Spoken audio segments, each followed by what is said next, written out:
नवोदयमधील important प्रश्न क्रमांक 2 आपण आज बघणार आहोत. एका परीक्षेमध्ये रामला श्यामपेक्षा 8 गुण अधिक मिळाले. त्याच परीक्षेमध्ये अनिलला रामपेक्षा 4 गुण जास्त मिळाले. तर तिघांना मिळून 128 गुण मिळाले असतील तर रामला मिळालेले गुण आहेत. आपल्याला रामला किती गुण मिळाले हे कळायचं आहे. तर सर्वप्रथम पहिलं वाक्य बघायचं. एका परीक्षेमध्ये रामला श्यामपेक्षा 8 गुण अधिक मिळाले. या राम आणि श्याम या दोघांमध्ये कमी गुण कोणाला मिळाले हे आपल्याला बघायचं आहे. तर श्यामपेक्षा 8 गुण रामला अधिक मिळाले म्हणजे कमी गुण मिळाले श्यामला. तर श्यामला मिळाले x गुण आणि रामला मिळाले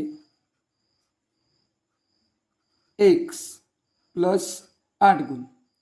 पहिल्या ओळीमध्ये ज्याला कमी मिळाले त्याला x घ्यायचं आणि दुसऱ्याला त्याच्यापेक्षा नेहमीच जास्त मिळतील.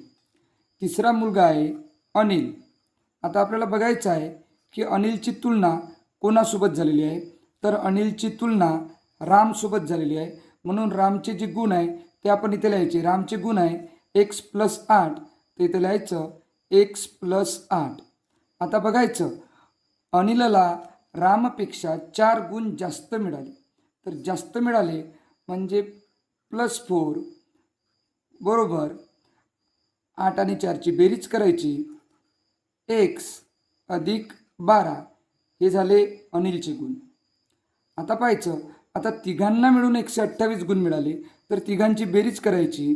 श्यामचे गुण आहे x प्लस रामचे गुण आहेत x प्लस 8 व अनिलचे गुण आहेत x प्लस 12 बरोबर तिघांना मिळून किती गुण मिळाले 128. तर 1 2 3 तर हे झाले आपले 3x प्लस 8 आणि 12 या दोघांची बेरीज करायची. 8 आणि 12 झाले 20. 3x अधिक 20 बरोबर 128. तर आपल्याला xची किंमत काढायची. मग आधी आपण xची किंमत काढायची तर या 20ला बरोबरच्या चिन्हाच्या इकडे पाठवूया. म्हणजेच आता होईल 3x बरोबर 128. 20ला प्लसचे साईन आहे बरोबरच्या इकडे गेलं तर वजामध्ये जाईल 128 वजा 20. 3x बरोबर 128मधून 20 गेले 108. आता आपल्याला xची किंमत काढायची.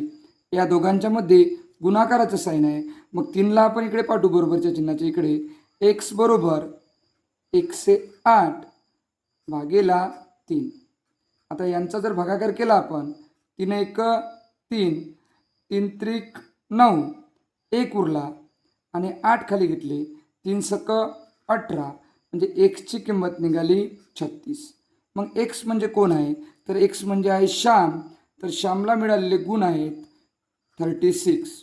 आपल्याला विचारलं आहे रामचे गुण तर मग रामचे गुण आहे x प्लस 8 म्हणजे 36 अधिक 8 बरोबर 44.